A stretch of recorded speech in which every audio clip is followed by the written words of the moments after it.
There we go. And then let me officially introduce you, Roger. We're very happy that you're here talking about your paper, Problem Framing Essential to Successful Statistical Engineering Applications.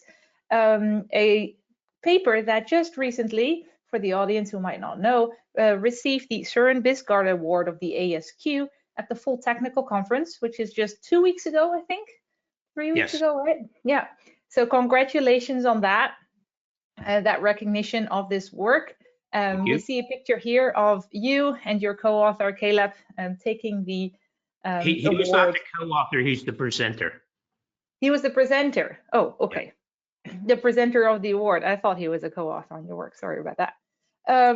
So anyway, we're very happy that you're here and sharing with us that work. Before I'm going to give you the floor, let me give an administrative announcement, or two actually. One is that if you have questions for Roger, feel free to type them into the question chat. I will be monitoring them. If it's a short clarifying question, I'll straight away ask it to Roger. But if it's a more elaborate question, then I will wait for that to the end to have some more time for discussion. But feel free to put your questions in the chat at any time during the webinar. And then the other thing that I wanted to show you is that we have another upcoming webinar on the 7th of December, morning time in North America, late morning in Brazil, and late afternoon in Europe. This is a talk by Andressa Siroki and Vivakla Karla, and they will be talking about their experience in implementing statistical engineering within their university and community in the northern part of Brazil. So please feel free to register for that if you're interested, and we hope to see you there. But for now, let me first turn over to Roger and for his paper on problem framing, from which won our award at the Full Technical Conference. Roger, we're very much looking forward to you. You've been an essential part of ISEA. We wouldn't be here without you, so we're very happy to have you as one of our presenters in this webinar series. Let me stop sharing my screen, and then you should be able to, I think. I'm still not seeing the little button to share. There we go. Now it should pop up. Yep. That's not my talk. That happens to be me and my wife. This is the talk. There we are. Okay. So as Inez already mentioned, this is my topic today, problem framing essential to successful statistical engineering applications. Thanks for coming.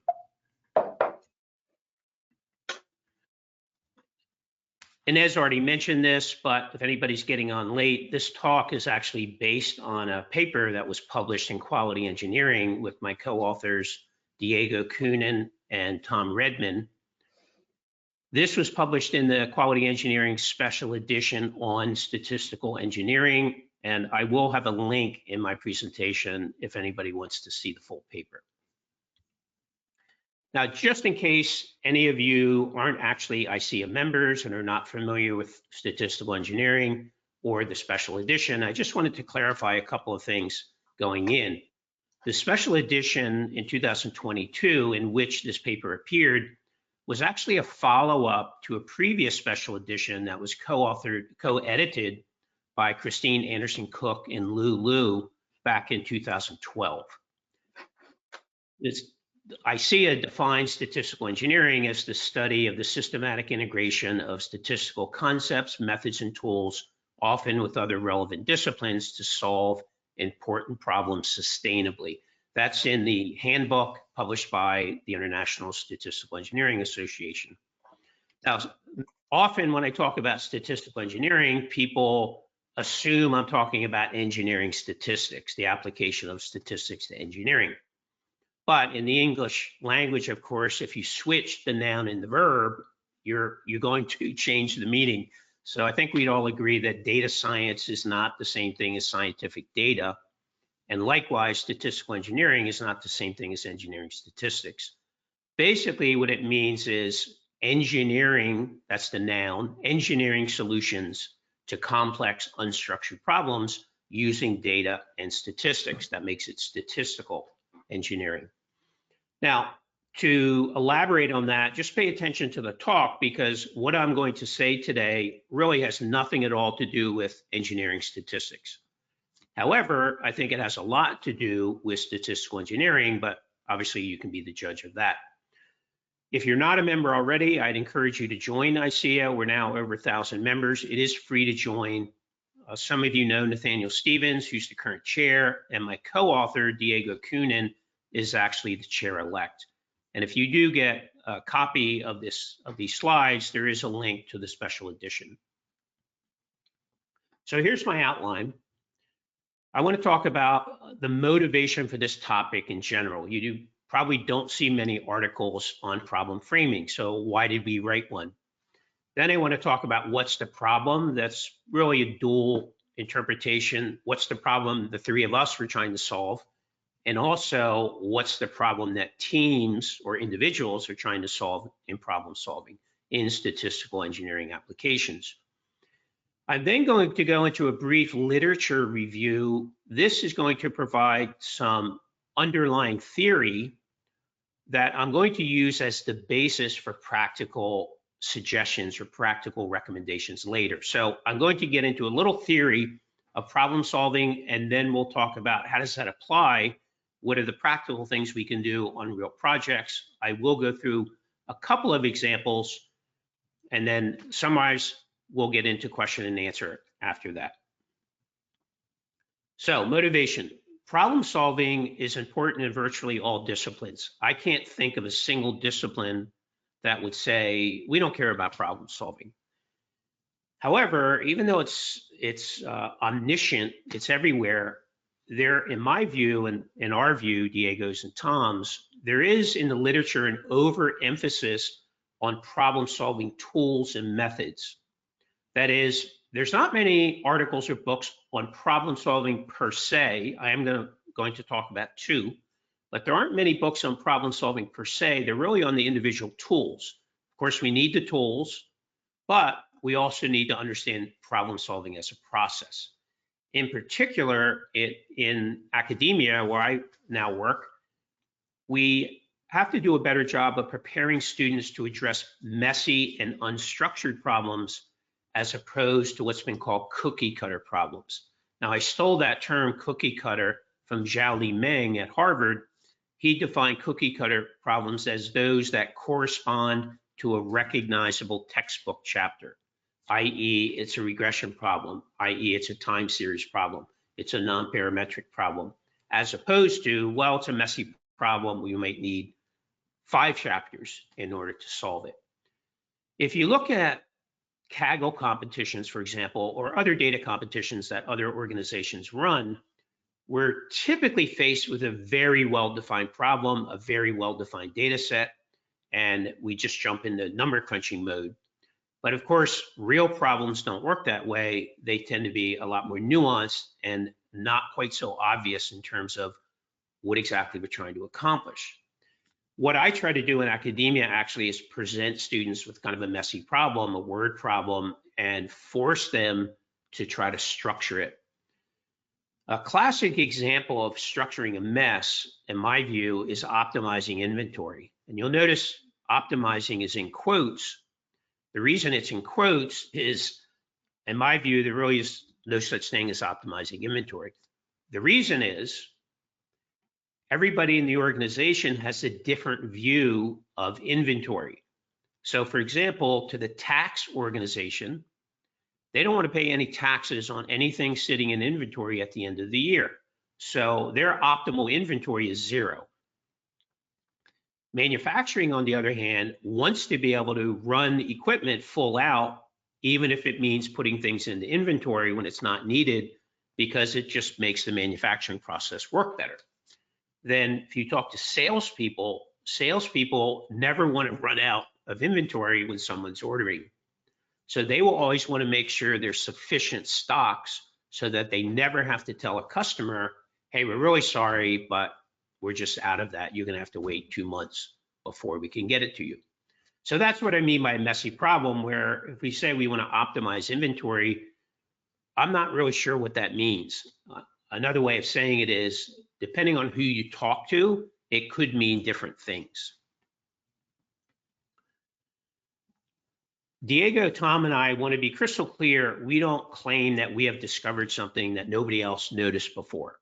Our point is just the opposite, that a lot of people have noticed this and a lot of people are commenting on it. For example, each of these references is in the full paper. I'm not going to show the exact reference, but Weinberg, unless and until all members of a team have a common understanding of the problem, attempts to solve the problem are just so much wasted energy. I agree. Holtz, have you ever started a project with a fuzzy idea of the goal, or alternatively, a project with a clearly defined goal that's not realistic, or does not add any meaningful value? You're not alone. We've all been there. And I would agree, we've all been in that situation if we've worked on real problems. Interestingly, a former Prime Minister of India, Prime Minister Nehru, wrote, "It is an extraordinary thing, of course, that everybody is answering questions without knowing what the questions are. In other words, everybody is finding some remedy without knowing what the malady is. That is, everybody's got a solution, but we haven't actually agreed on what the problem is yet." And then perhaps my favorite, attributed to Albert Einstein, I couldn't actually find the original quote. It's usually somebody quoting somebody else who quoted somebody else who quoted somebody else. So if anybody has the original reference to Einstein, I'd be interested in hearing it. But a lot of people have quoted him as saying, if I were given 1 hour to save the planet, I would spend 59 minutes defining the problem and 1 minute solving it. Why? Because the devil's in the details. And thinking we understand what the problem is often a misnomer in many cases. Either we don't really understand the problem or we have different opinions as to what the problem actually is. So let's talk about what the problem is, both in terms of problem-solving teams and even what Tom, Diego, and I were trying to solve. What's the problem we're trying to solve? Well, in our collective experience, the three of us, if we look at failure of improvement projects, and let's be honest, there have been failed improvement projects. I've been on some of them. You probably have as well. If we do a root cause analysis on why the project failed, in our experience, the majority of the time, we can trace it back to the original structuring of the problem. We didn't do a good job of structuring the problem. For example, different people had different understandings of the problem, like optimizing inventory. We had fuzzy goals, improved communication. Hey, what does that mean? Unrealistic goals or timeline, that we're going to double sales in 6 months. Unstated constraints. So I've been in that situation. I was on a team solving a problem. We found a solution. We went to management. We got the problem solved. All we need is $100,000 for this piece of equipment, and problem goes away. Oh no, sorry, there's no money available for this project. You don't have any budget at all. You can't buy anything. Oh, we didn't know that. We spent 2 months trying to solve the problem and didn't realize we were not at liberty to spend any money. It was unstated. One that I'm particularly, it's a hot button, I'll put it that way, is the proposed solution is embedded into the problem statement. A classic example of that, one that I actually worked on is install Oracle database to enhance communication among the sales force. That's the problem statement. Well, wait a minute. Is the problem how to install an Oracle database, or is the problem how to enhance communication? They're not the same thing. It seems like enhancing communication is the real problem, but the way we've worded it, we've embedded a proposed solution into the problem statement. And I'm going to say more about that later, so I'll come back to it. Confusion over roles. Who's in charge? Who's running the show? Who's supposed to be a full-time member? Who's a part-time member? Who's to be consulted? And just the wrong team for the problem. This is not the right team to solve that particular problem. It might be a great team to solve something else, but not this problem. And I could go on and on and on, which I won't. I'll just save a little time. I'm moving on and saying, those of you in academia, if you've ever been on a faculty committee, you know exactly what I'm talking about. And If you've never been on a faculty committee, just thank your lucky stars that you haven't, and take my word for it. Some of these experiences have led me to basically develop a new favorite question that I like to ask. And my favorite question I like to ask, what exactly is the problem we're trying to solve here? Now, you might say, well, that's kind of obvious. What's the big deal? Well, you'll be amazed how many times I get a deer in the headlights look of people saying, well, it's, and they're not really clear on exactly what the problem is they're trying to solve, or two people are in the same room and one says it's this and the other says, well, I don't think it's really that, it's really this. So I've learned, don't start moving on solution until I get a good answer to that question. A classic example is COVID-19, something that's impacted basically everybody on the planet. Now, if we think about addressing or combating COVID-19, we all realize COVID-19 is a virus. Fundamentally, it's a virology problem, how to deal with viruses. However, if you start trying to work on COVID, a bunch of other things come up. For example, in the US, our Supreme Court overturned an edict from President Biden mandating vaccines for everybody to go into work at private businesses. Now, the Supreme Court said he doesn't have that authority. So they basically overturned it. The latest research, I saw some research out of Australia, which suggests that neither masking nor vaccinations were as effective as originally thought. I'm not saying they're not effective. Don't misquote me. I'm saying they're not as effective as originally thought. For example, if we go back a couple of years, we remember the statement, this is a pandemic of the unvaccinated. Get vaccinated, you won't get it. Well, of course, I got vaccinated, I got boosted, I got it. So did it help? Yeah, it probably resulted in me not being as debilitated by COVID as I might have been, but it didn't prevent me from getting COVID. Of course, there's millions of people around the world that just say, no, I'm not going to get the vaccine. You can't make me do it for a variety of reasons that I'm not going to get into. Social activists have pointed out that there's very unequal availability of the vaccine across the globe. And even within the US, if I pick my own country, there's some people have better access to it than others. We went through, I'll say in the US, went through a lot of lockdowns, both for businesses, private individuals, and schools. Research is coming out now showing that the social isolation from these lockdowns was damaging to mental health, especially for children. Not just children, but especially for children. And I've seen several studies, I won't throw out a number, but it's at least 5, that show that the educational gaps between low-income children and high-income children grew significantly during the lockdown. That is, wealthier parents could afford tutors and things like that, which lower-income parents couldn't.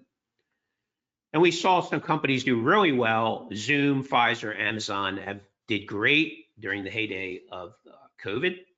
But a lot of other companies went out of business. A couple of favorite restaurants I have in my own area went out of business during COVID, and they're not reopening.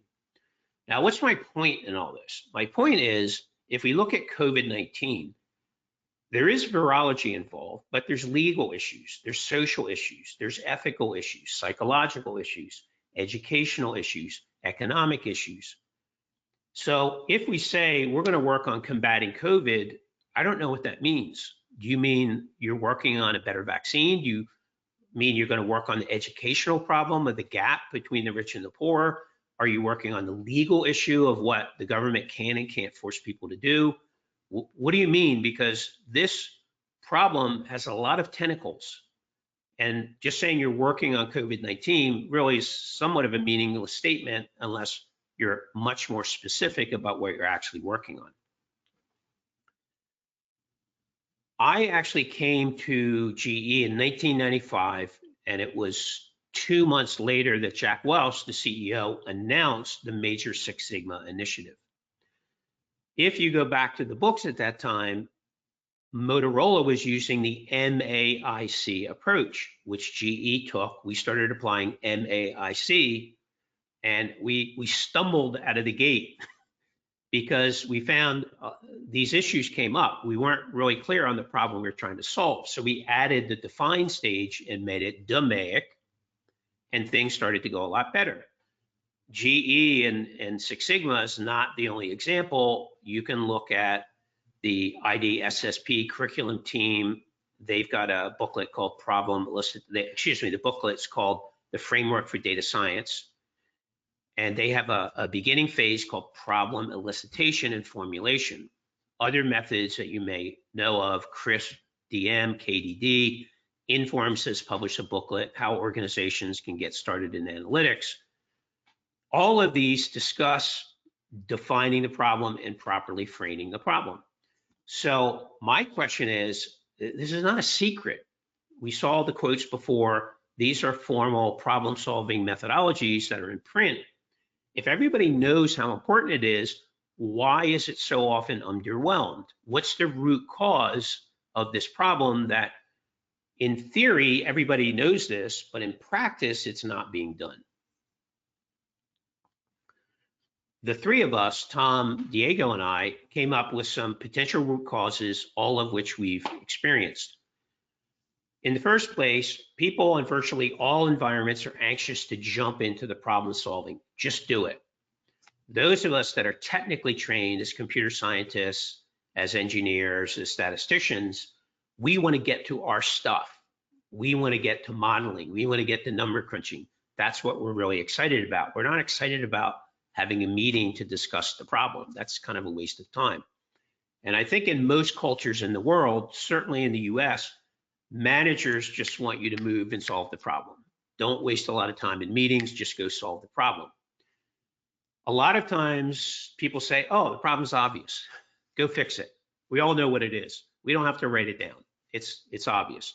Well, it's obvious to that person, but to someone else, it could be obviously a different answer. Then maybe it's just in my experience, but political issues and constraints creep their way in. However, in most organizations I've worked in, nobody wants to talk about it. Nobody wants to talk about the politics. So they're not stated, but everybody knows if this vice president doesn't have somebody leading the team, they're never going to implement the solution. Everybody knows it, but nobody wants to say it. Some participants may have hidden agendas. They're not really interested in the project per se, other than they view it as an opportunity to get more funding. I've actually been on projects, believe it or not, where we had, I'll call them saboteurs, who actually wanted the project to fail. I actually had someone once admit to me that they hoped it failed, which that's a long story I won't get into. You can then have problem statements that are written by people all residing in one silo, and therefore it represents that silo's view, like the sales view of the inventory problem, but doesn't reflect the view of the rest of the organization. And another key one that comes up, it's just easier to work on symptoms. Working on root causes is really hard. It's a lot easier for a doctor to give you ibuprofen or acetaminophen than to try to figure out why you're getting headaches. That's a tougher problem. Now, my co-author, Tom Redman, I'm going to talk about one of his projects later, worked at Bell Labs, and he dealt with cleaning data. I'm sure nobody's ever heard that term before. Cleaning data that Bell Labs Stat Group was then going to use for analysis. And after a while, he said, why are we spending all this time cleaning data? Why don't we just fix the process that's producing the data? Why don't we just find out why we're getting bad data, fix the process, and then we won't have to deal with the bad data. But virtually everybody today, if you talk to them about their steps in a data science project, for example, or machine learning project, one of the steps is clean the data. We just assume we're going to get dirty data because nobody wants to take the time to understand the original process that generated the data and fix it. So on this slide, a key takeaway for me is, you know what? Framing the right problem is actually a lot of hard work. It's not just about semantics and coming up with the right words, there's a lot of things we have to consider to come up with the right project framing. So with that as a description of the problem we're trying to solve, I want to step back now and look at the literature on problem solving, the underlying theory of problem solving, and there is an underlying theory of problem solving from the research literature, a lot of which, if not all of which, goes back to a guy named George Polya, who was Hungarian mathematician. Later in life, he came to the US, he taught at Stanford. He's known for a lot of things, actually, contributions to combinatorics, number theory, numerical analysis, probability theory. So a rare mathematician that made seminal contributions to applied math and also to pure math. He lived to be 97. He published over 200 articles and 11 books. And of course, we're talking about 200 articles in math journals, not in stat or computer science journals. There's 3 international prizes named after him by SIAM, by MAA, and LMS, if you're not familiar, that's the London Mathematical Society. They all have Polya awards. So my point here, Polya was a real mathematician. He was a mathematician's mathematician, very smart guy. Interestingly, if you read, which I have, I've read some writings of people who knew him personally, and they said the publication that Polya was most proud of was a 1945 book called How to Solve It. It's a book on problem solving, the problem solving process, not techniques, although there are techniques in there. A second edition was published in 1957. The 2 of them, the 45 and 1957 publications, sold over 1 million copies and have been translated to 17 different languages. The 2014 reprint edition, that is the same as the 1957 edition, but it has a foreword written by Princeton mathematician John Conway. That's the one that I actually have. It's the same as the 57, but has a foreword by John Conway, who's a Princeton mathematician. I checked recently, and it ranks about 17,000 overall on Amazon. Now, as you know, Amazon has, I don't know how many millions of books. 17,000 for something written in 1945 is pretty amazing. It's number 6 in math logic, something written in 1945. So this has had a huge impact. A lot of people have read it. A lot of people have referenced it. And many of these people, including John Conway, who wrote the foreword, credit Polya as the genesis of academic research into problem solving. So people have been problem solving since the history of humans. I guess animals problem solve as well. But in terms of an academic study and research into problem solving, it basically all goes back to Polya.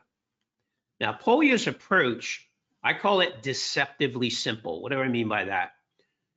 Well, it's simple. It's got 4 steps. But he's applying this to problems in number theory, for example, very complicated problems in number theory. So it's deceptively simple. Number 1, understand the problem to carefully define it and see what is required. That's a direct quote from Polya. What we're calling framing, he calls understand. He emphasizes we need to carefully define it, see what's required. Plan, see how the problem elements are connected in order to make a plan to solve it. We don't just run out and do stuff. We have a plan.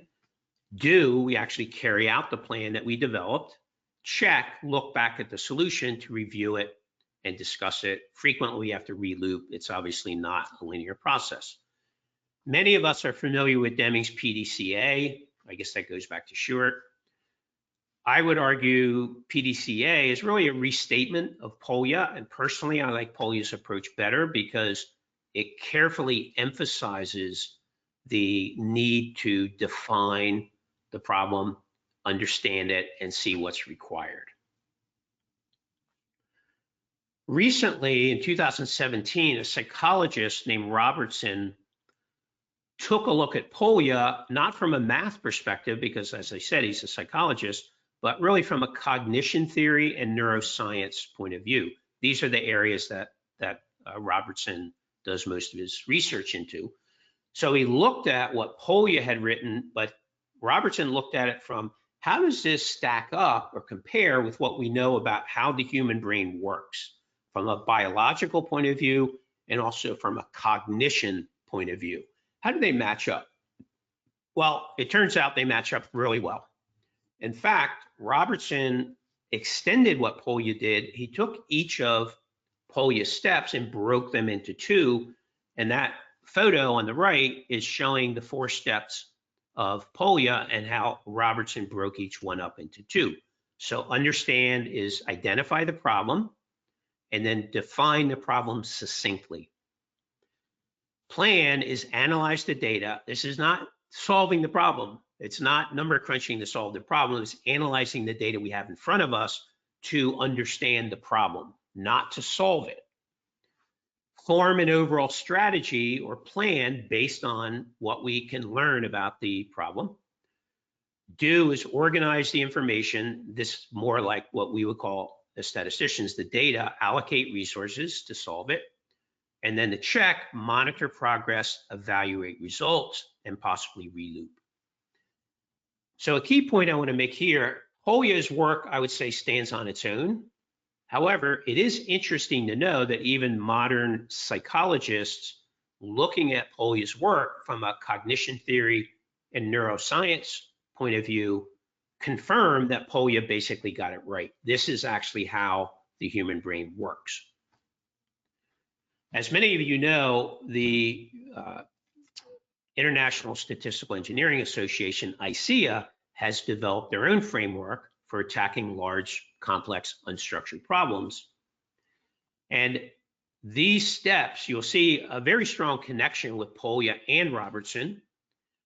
And there's a reason for that. So again, this overall approach to attacking large, complex, unstructured problems did not come from nowhere. It came from a study of Polya, a study of Robertson, and perhaps a little more specific to complex problems that are unstructured. So identify the problem, provide structure. Those are both in Robertson. Understand the context or the background of the problem. That enables us to develop an overall strategy to attack it. We develop and execute individual tactics within the strategy, identify and deploy a solution. There's loops going back because we all know solving problems, especially complex problems, is not a linear process.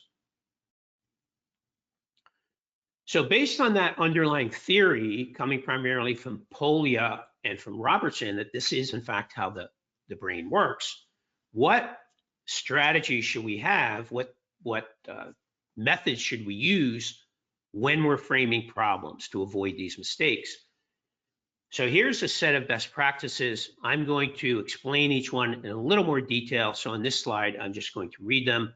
Recognize that rigorously defining the problem is hard work.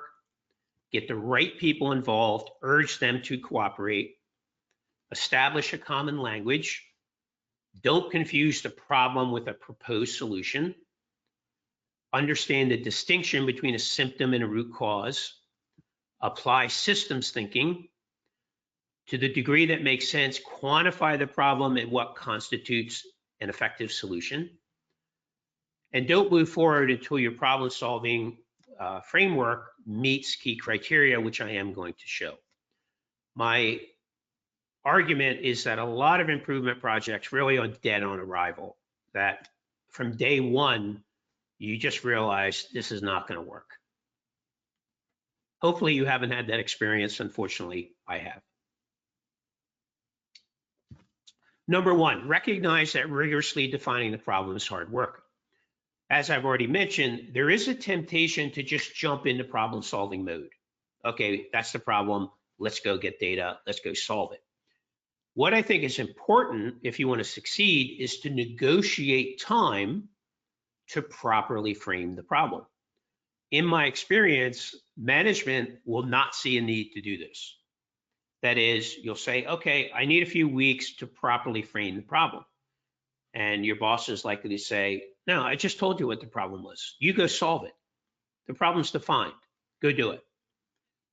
And you're going to have to push back and say, well, I understand from your perspective, but there are other people that are going to be impacted by this and need to buy in on it. So I just need to loop with some other folks and make sure everybody's of the same agreement and agrees on what the constraints are and things like that. I can almost guarantee it will require negotiation.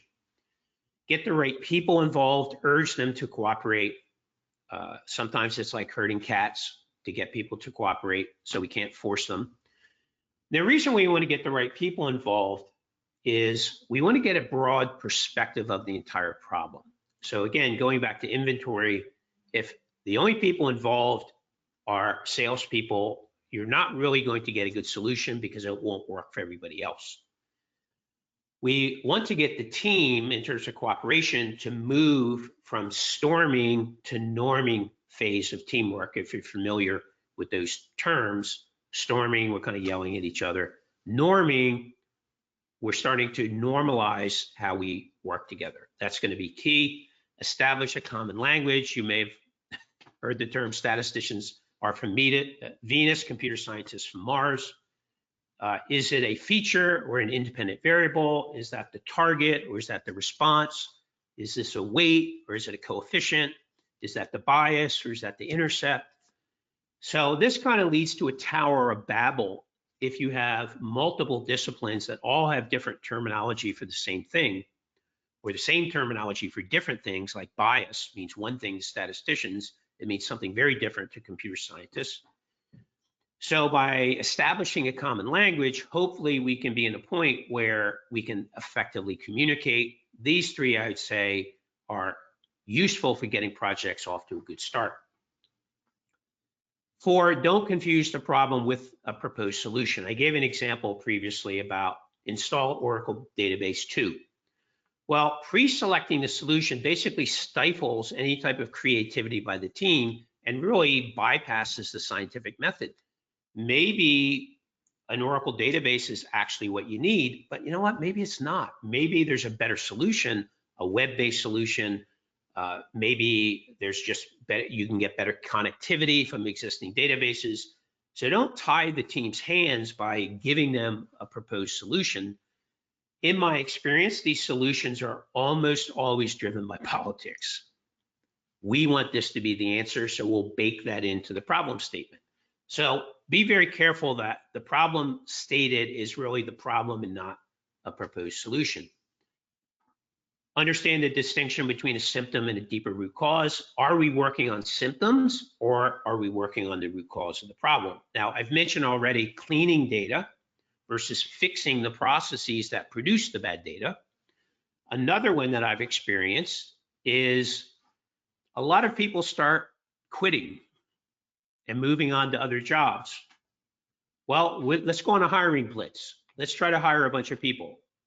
Okay, but maybe 6 months later, there'll be more people that have left and we have to go on another hiring blitz. Maybe we should find out why these people are leaving. Maybe we should try to find out what are the causes of high turnover. That's really the root cause. The fact that we have vacancies and have to fill them, that's really a symptom. So yeah, we have to fill them, but hopefully somebody is giving some time and effort to trying to figure out why these people are leaving. You know, a crazy idea, you might ask them. I know it's a crazy idea, but anyway. Apply systems thinking. This gets to the issue of solving the real problem in its entirety, not pushing the problem from one silo to another. Going back to inventory, I've worked on this in my career more than once.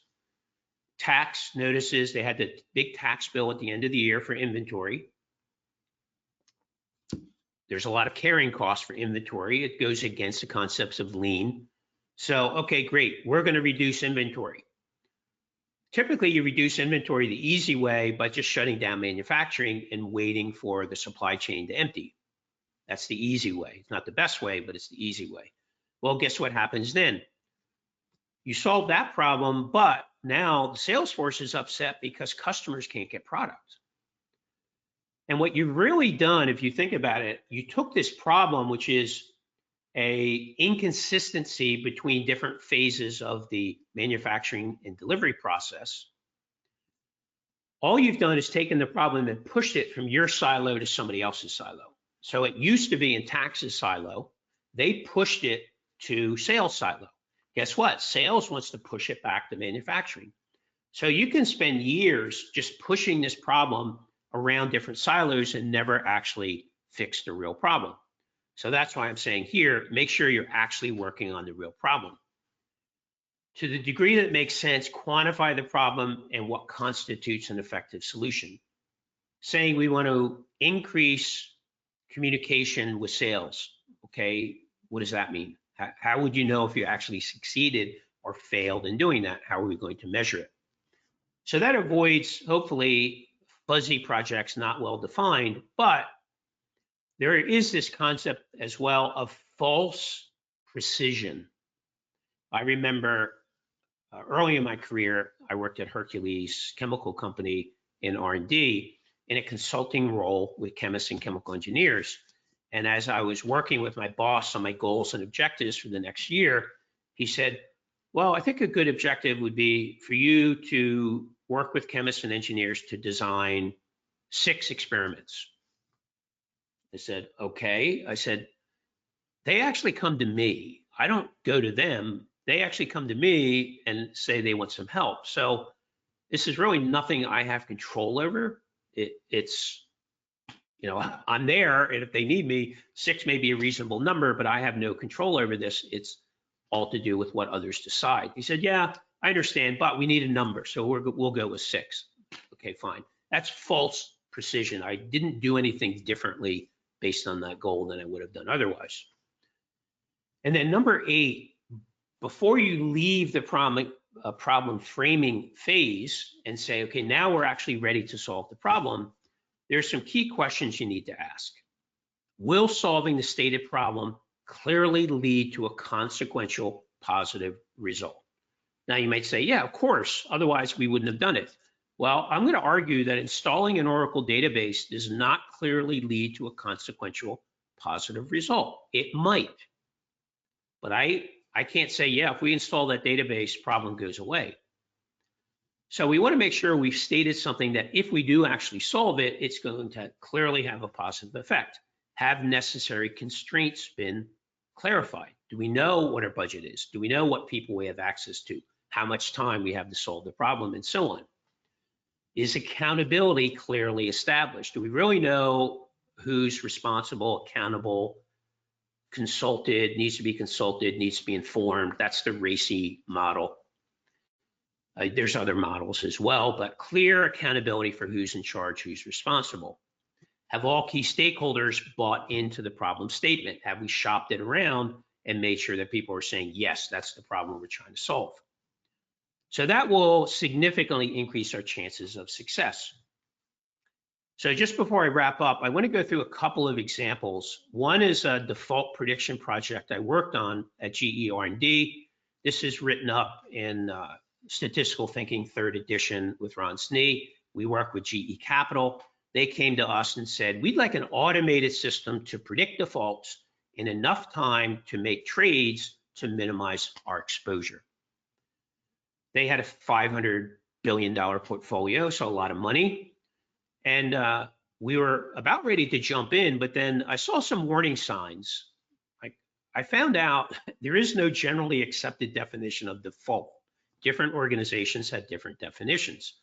What do they mean by enough time to make a trade? How much time do you need to sell $100 million worth of bonds? What's the cost of trading unnecessarily versus a misdefault, that is what we would call type 1, type 2 errors? What kind of system would traders actually use? Is a black box an option, or do they have to see why it gives the recommendation that it gives? And oh, by the way, what data do you actually have that we could use to build this model? It turns out GE Capital was built up of acquisition with a variety of different databases that had different information, and guess what? They didn't talk to each other. So the short answer was very little. And by the way, how soon are you expecting a solution to this problem? And I know you'd be shocked to hear they were thinking maybe a few weeks. Now, we actually spent months in problem framing. That is not an exaggeration. We spent months in problem framing. We almost got fired by GE Capital because they thought we were stalling. But I kept going back and saying, wait a minute, you're asking us to predict something that's not defined. We can't do that. We have to come up with a definition. You want to make sure traders will use this in deployment. How will we know if we don't actually sit down and talk to traders? And then you don't have any data. There's no data off the internet that actually fits this problem. We're going to have to make visits to organizations on Wall Street to find out who has what data and how much they're going to charge us. So this is not at all clear what exactly we're trying to solve and what the constraints are. Now, it turned out that they were very happy with the final solution. I'm going to declare it a success for a couple of reasons that I'll explain to you now. And I will argue, looking back on it, the key to this being a success was the amount of time we put into problem framing before we ran out and started crunching numbers. Now, one reason that I'll call this a success is the chief risk officer for GE Capital, a guy by the name of Jim Colica. This goes back several years. He's retired. He actually presented our model to Wall Street analysts. And I did get permission from GE to show this externally. They came up with a sexy title, Credit Alert. We didn't do that, but they did. If you look carefully, you can see a couple of things. You can see the structure of a tree model in here. We did use CART as one of the tools. And you can see it's labeled red, yellow, green. This is what the analysts said they would use. If we get something that's sort of red, yellow, green that we can understand, we'll actually use it.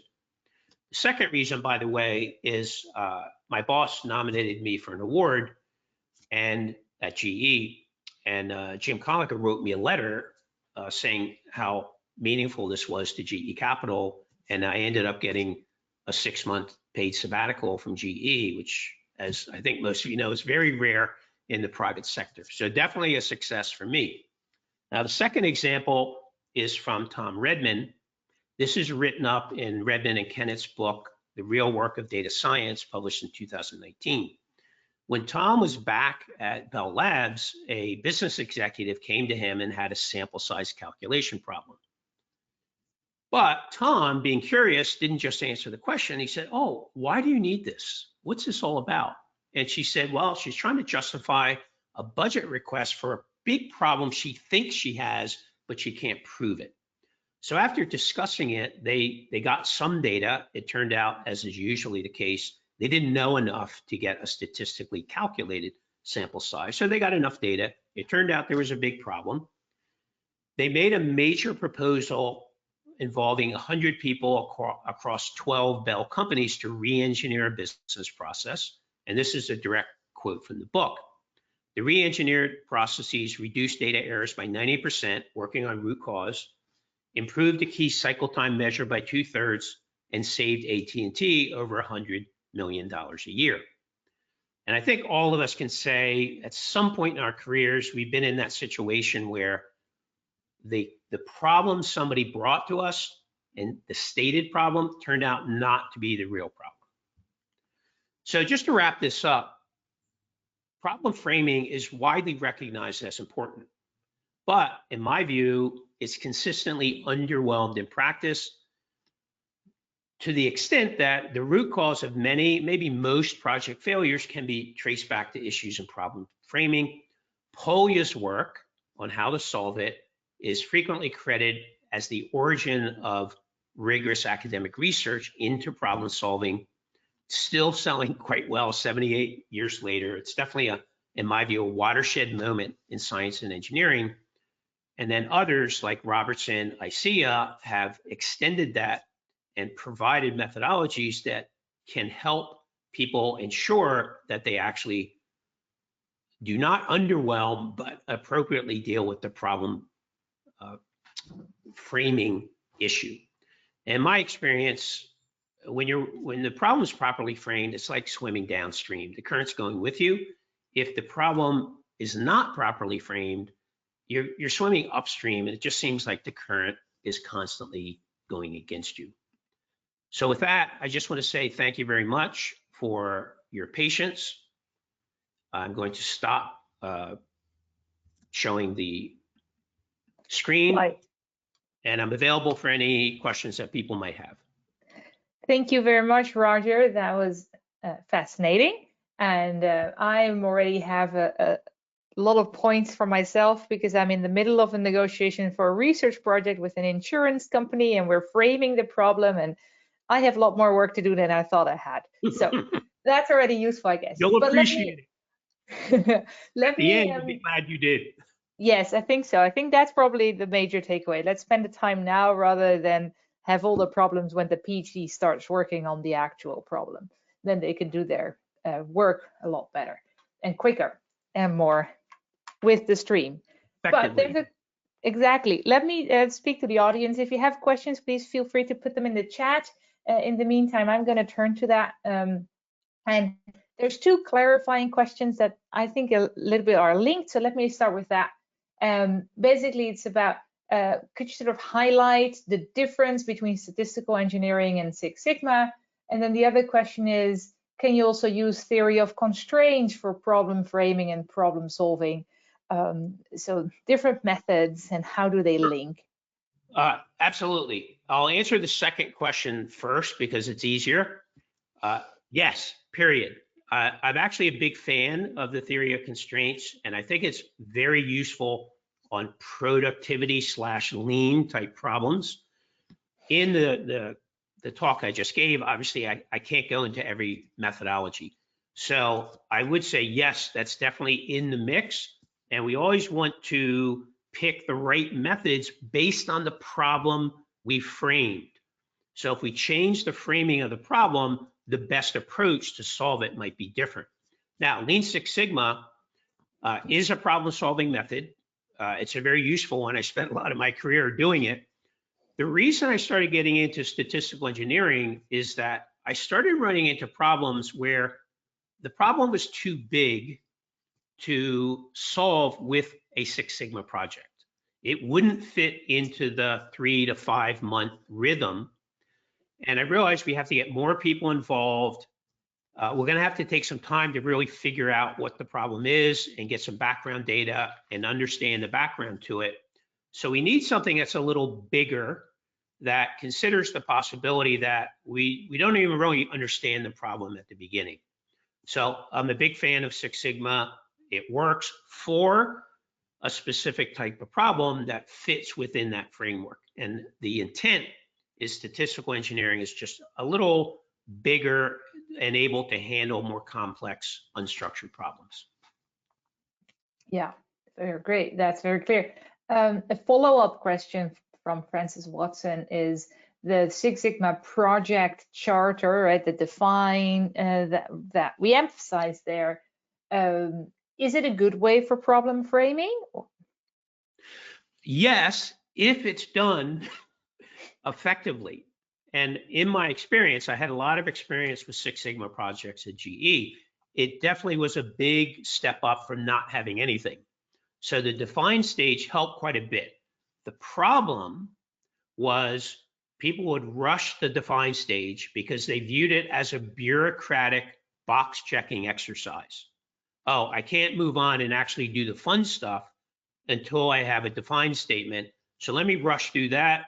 I'll get a defined statement in one afternoon and we'll run with that.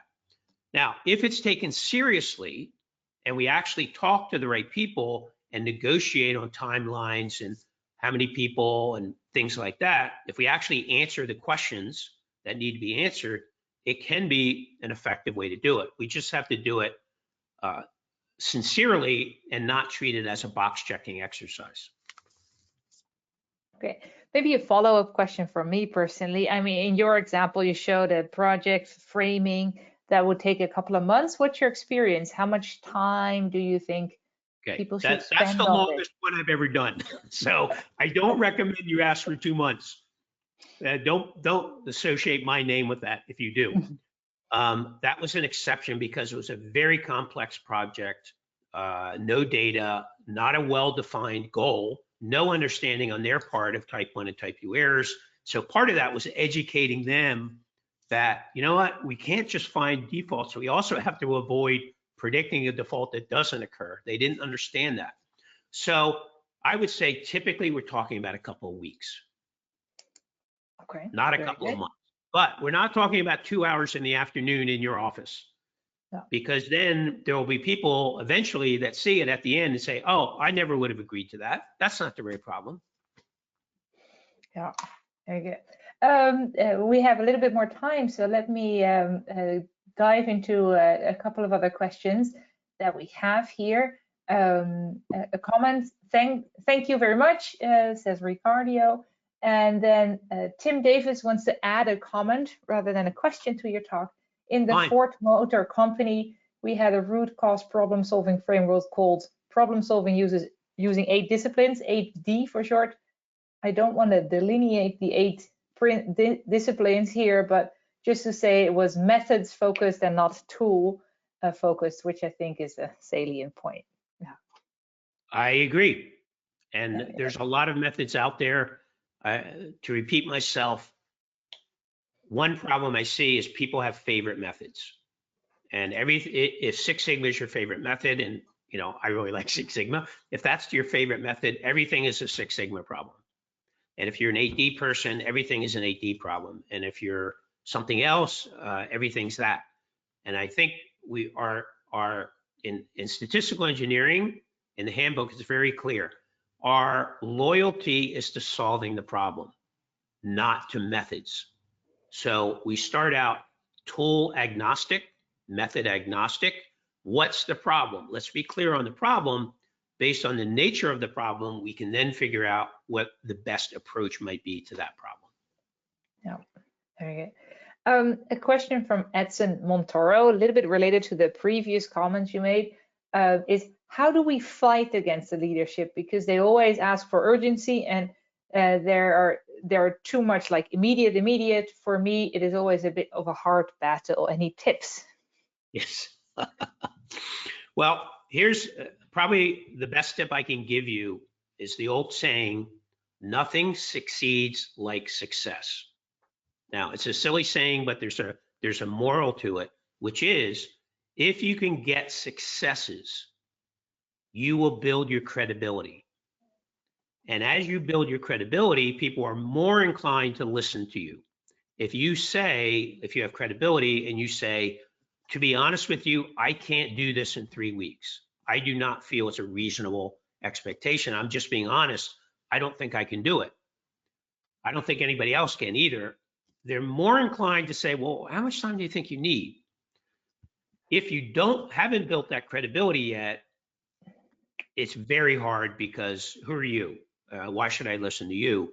So I would say, be honest, tell people what you honestly think about timing and what can and can't be done, and do your best to get success so that you can build up that credibility.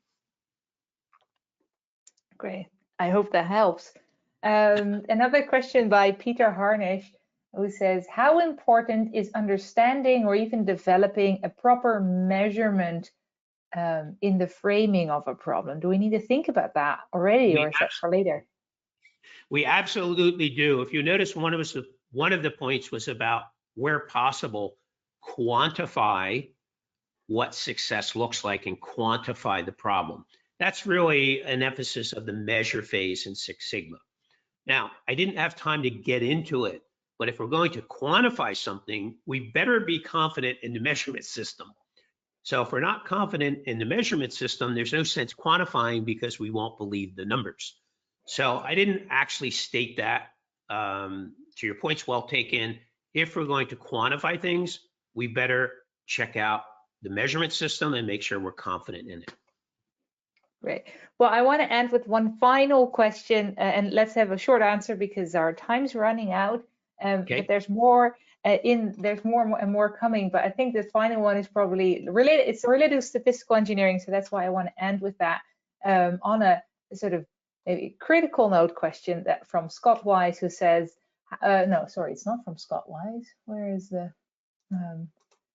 Sorry, I need to look up who it was. But the question is, how do we prevent statistical engineering from becoming a box checking exercise, or even problem framing from becoming a box checking Sure. exercise? It all depends on how we think about it. So I've used the phases of statistical engineering very different from the 5 steps in Lean Six Sigma. The 5 steps in Lean Six Sigma are very well defined what you do in each phase and when you can move to the next. Statistical engineering, these are intended to be general phases that projects typically go through without specific things you need to accomplish in each step. And I think of it like adolescence. Children from birth to adult go through phases. Now, when exactly are they in an adolescent phase versus a toddler phase versus terrible 2 versus teenager? Well, teenagers defined by age, but the others, it's just kind of a phase they go through, and you can't always put exact timing on it. So I would say, to give you the short answer, in statistical engineering, they're looser phases, and really we want to make sure we've done what we think needs to be done for that problem, versus in Six Sigma, I know in the measure phase I have to validate the measurement system and calculate a sigma level. So Lean Six Sigma, more well-defined each step, whereas statistical engineering, they're broader phases rather than specific steps. Great. Well, Roger, let me thank you very much. Also, from the audience, because I have a lot of messages that are saying thank you, interesting, and we're going to read the paper and the book. We will be posting the slides and the recording of today on our website. So that's where you can find the information. And I'm sure Roger's very happy if people have follow-up questions that they can reach out to you, right? Sure, absolutely. Great. Then I hope to see everybody early December on our next webinar. And Roger, I wish you a great day. Thank you very much for sharing all your very insightful thoughts and the paper with us today. It's always a pleasure, and enjoy the rest of your day. Thanks very much. Take care, everyone.